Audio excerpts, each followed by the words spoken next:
सारी प्रशंसा अल्लाह के लिए है, दिलों को पलटने वाला, जख्मों को भरने वाला, वह जो चुपचाप गिरने वाले आंसुओं को देखता है और बिना बोली दुआओं को सुनता है।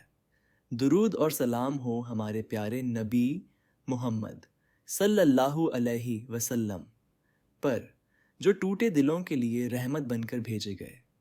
मेरे प्यारे भाइयों और बहनों, अस्सलामु अलैकुम वरहमतुल्लाहि वबरकातुहू। आज हम आपसे एक ऐसी बात करते हैं जो हमारे समाज की छाया में रहती है, जिसके बारे में चुपचाप बात की जाती है, लेकिन सार्वजनिक रूप से शायद ही स्वीकार किया जाता है, जो आपको लोगों से भरे कमरे में भी अकेला महसूस कराती है। डिप्रेशन, अवसाद। और मैं आपको कुछ ऐसा बताना चाहता हूँ जो आपके लिए सब कुछ बदल सकता है। अगर आप डिप्रेशन में हैं तो आप कमज़ोर नहीं हैं, आप बेईमान नहीं हैं, आपको सज़ा नहीं मिल रही है, आप इंसान हैं। चुप रहकर सहना। हम में से कितनों ने सीने पर उस दबाव को महसूस किया है, वह खालीपन जो किसी भी मात्रा की नमाज से नहीं भरता, वह आवाज़ जो फुसफुसाती है, तुम्हें क्या हो गया है, तुम बस शुक्रगुजार क्यों नहीं हो सकते, तुम्हारा ईमान इतना कमज़ोर क्यों है। और फिर आता है अपराध बोध, शर्म, खामोशी। हम अकेले सहते हैं क्योंकि हम सोचते हैं अच्छे मुसलमान ऐसा महसूस नहीं करते। लेकिन मैं आपको बता दूं, यह सच नहीं है। क्या डिप्रेशन ईमान की कमी है? स्पष्ट उत्तर नहीं। अगर उदासी का मतलब कमज़ोर विश्वास होता तो नबियों पर ही सवाल उठाए जाते, लेकिन वे सृष्टि में सर्वश्रेष्ठ हैं। अल्लाह सूरह अल बकराह आयत 286 में कहता है, अल्लाह किसी भी आत्मा पर उसकी सहन शक्ति से अधिक बोझ नहीं डालता। आपका दर्द स्वतः ही सजा नहीं है, कभी कभी यह एक परीक्षा है, एक शुद्धिकरण है, करीबी का साधन है, उपचार का दरवाज़ा है। नबी मोहम्मद सल्लल्लाहु अलैहि वसल्लम ने स्वयं गहरी पीड़ा, उदासी और भावनात्मक दर्द का अनुभव किया। नबी मोहम्मद सल्लल्लाहु अलैहि वसल्लम ने कहा, मजबूत मोमिन अल्लाह को कमज़ोर मोमिन से बेहतर और अधिक प्रिय है, जबकि दोनों में अच्छाई है। यहाँ ध्यान दें कि उन्होंने यह नहीं कहा वह मोमिन जो कभी उदास नहीं होता, उन्होंने कहा मजबूत और ताकत दर्द की अनुपस्थिति नहीं है, ताकत उसे सहते रहना है। आप एक साथ डिप्रेशन और गहरा ईमान रख सकते हैं। जिस तरह एक मोमिन को डायबिटीज़ हो सकती है और फिर भी वह अल्लाह के करीब हो सकता है, वैसे ही एक मोमिन को डिप्रेशन हो सकता है और फिर भी वह अल्लाह को प्रिय हो सकता है। अल्लाह हमें शारीरिक बीमारी से परीक्षा नहीं देता और फिर हमें इसके लिए दोषी नहीं ठहराता, तो वह हमें भावनात्मक बीमारी से परीक्षा क्यों देगा और फिर हमें छोड़ देगा? वह नहीं देगा, क्योंकि वह अर रहमान है, सबसे दयालु। नबी जिन्होंने गहरी उदासी का अनुभव किया। एत नबी याकूब अलैहिस्सलाम, जब उनके प्यारे बेटे यूसुफ अलैहिस्सलाम को उनसे ले लिया गया तो याकूब अलैहिस्सलाम इतना रोए कि उनकी आंखों की रोशनी चली गई।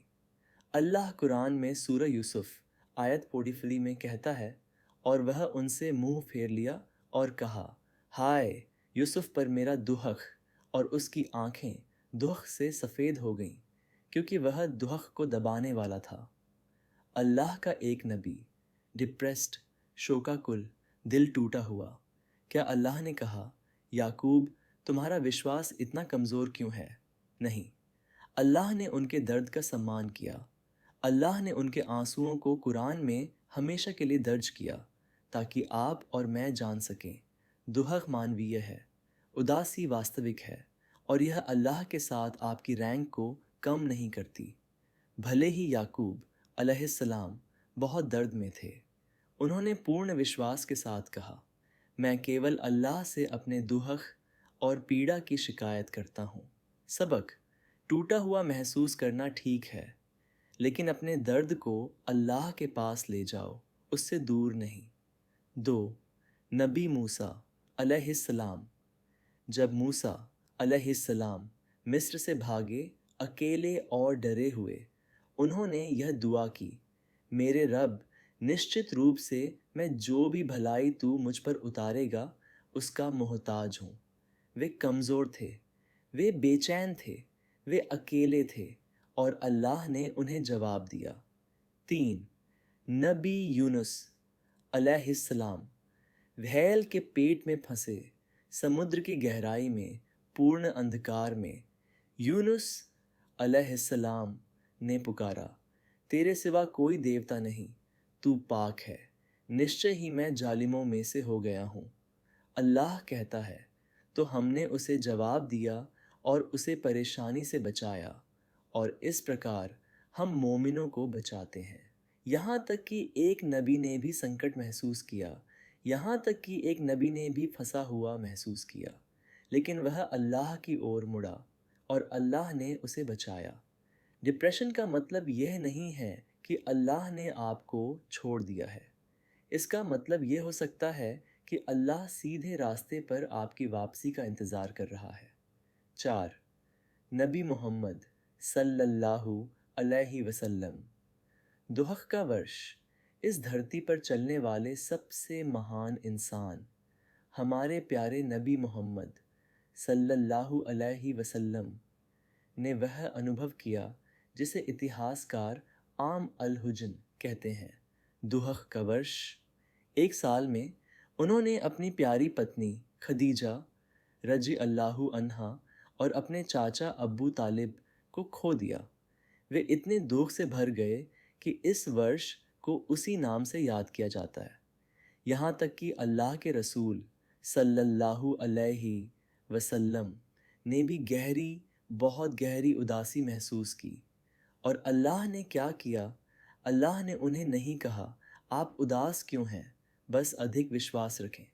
नहीं, अल्लाह ने जिब्रील अलैहिस्सलाम को भेजा उन्हें रात की यात्रा पर ले जाने के लिए, अल इसरा वल मिराज, उन्हें स्वर्ग दिखाने के लिए, उनकी आत्मा को ऊपर उठाने के लिए, उन्हें याद दिलाने के लिए, आप अकेले नहीं हैं। इस्लाम भावनात्मक दर्द को कैसे ठीक करता है? इस्लाम आपके दर्द को नज़रअंदाज नहीं करता, इस्लाम इसे गले लगाता है। 8. अल्लाह आपके संघर्ष को स्वीकार करता है। अल्लाह सूरह अश-शरह आयत 5 और 6 में कहता है, तो निश्चय ही कठिनाई के साथ आसानी है, निश्चय ही कठिनाई के साथ आसानी है। उसने इसे 2 बार कहा क्योंकि वह जानता है कि आपको इसे एक बार से अधिक सुनने की ज़रूरत है।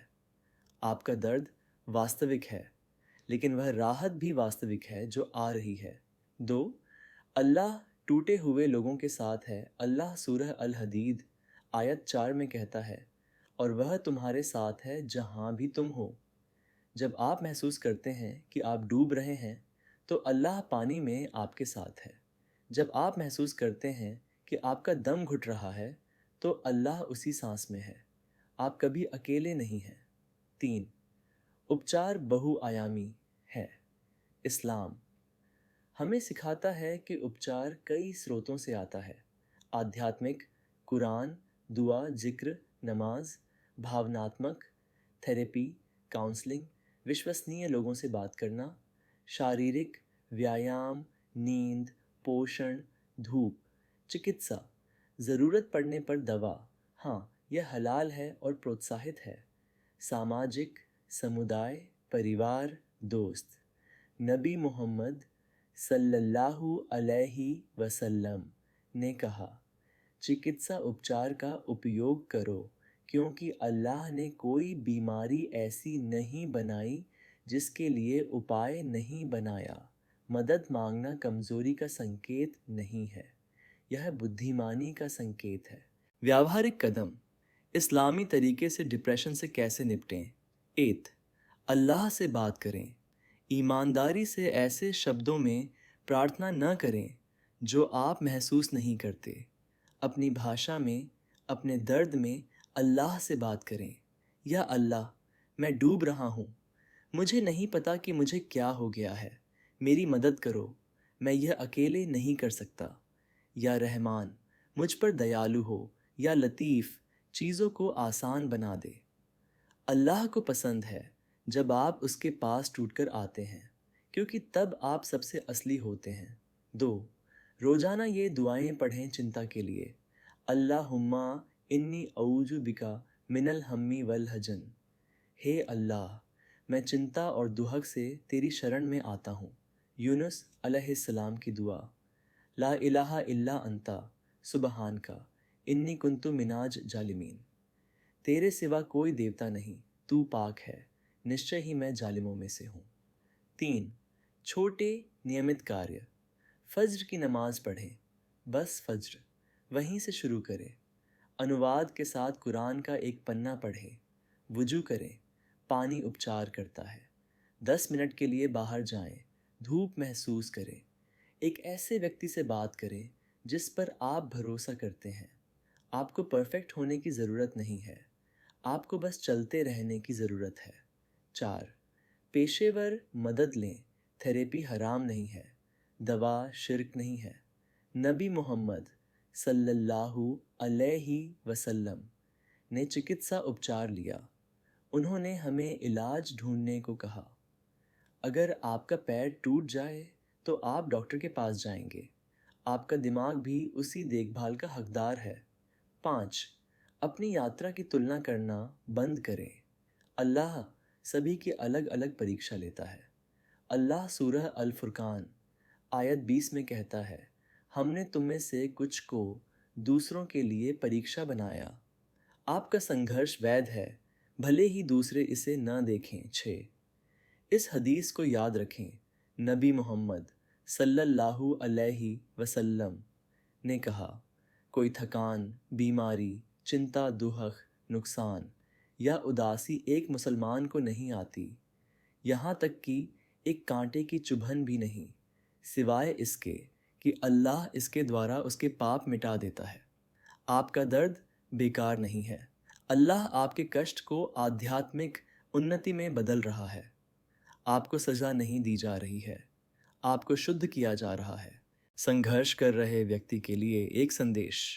अगर आप भारी दिल से सुन रहे हैं तो यह जान लें, अल्लाह आपको देखता है। अल्लाह आपकी खामोश दुआ सुनता है। अल्लाह आपसे निराश नहीं है। आप मरम्मत से परे टूटे हुए नहीं हैं। नबी मोहम्मद सल्लल्लाहु अलैहि वसल्लम ने कहा, अल्लाह अपने बंदे के प्रति उस माँ से भी अधिक कोमल है जो अपने बच्चे के प्रति होती है। उपचार में समय लगता है, विश्वास दर्द के साथ मौजूद रह सकता है। ताकत कभी कभी सिर्फ आज जीवित रहने जैसी दिखती है। अगर आप सोच रहे हैं, मैंने कोशिश की, कुछ काम नहीं करता, मैं बहुत दूर जा चुका हूँ, मैं आपको यह बता दूँ, यह तथ्य कि आप अभी भी यहाँ हैं, इसका मतलब है कि अल्लाह के पास अभी भी आपके लिए योजनाएं हैं। यह तथ्य कि आप यह सुन रहे हैं, इसका मतलब है कि अल्लाह आपको वापस बुला रहा है। अल्लाह सूरह अज-जुमर आयत 33 में कहता है, अल्लाह की रहमत से उम्मीद मत खो, निश्चय ही अल्लाह सभी पापों को माफ़ कर देता है। इसमें खुद पर से उम्मीद छोड़ने का पाप भी शामिल है। अल्लाह ने आप पर उम्मीद नहीं छोड़ी है, तो आप अपने आप पर उम्मीद छोड़ने की हिम्मत न करें। आप कमज़ोर नहीं हैं। मेरे प्यारे भाइयों और बहनों, डिप्रेशन आपको बुरा मुसलमान नहीं बनाता। संघर्ष आपको अल्लाह से दूर नहीं करता। कभी कभी सबसे मजबूत दिल वे होते हैं जो सबसे अधिक दर्द करते हैं। पकड़े रहें, बार बार अल्लाह की ओर लौटें। अंधकार के बाद हमेशा प्रकाश आता है। आप कमज़ोर नहीं हैं, आप मरम्मत से परे टूटे हुए नहीं हैं, आप बिना प्यार के नहीं हैं, आप इंसान हैं, आप संघर्ष कर रहे हैं और आप अभी भी यहाँ होने के लिए बहुत बहुत बहादुर हैं। चलते रहें, एक सांस, एक प्रार्थना, एक बार में एक दिन। याद रखें, आपके लिए एक चमत्कार इंतज़ार कर रहा है। शायद अभी नहीं, लेकिन यह निश्चित है। बस दर्द सहें और चलते रहें। एक दिन आप चकित होंगे कि आपका जीवन कितना खूबसूरत बदल गया है। अल्लाह आपके साथ है और हम भी आपके साथ हैं।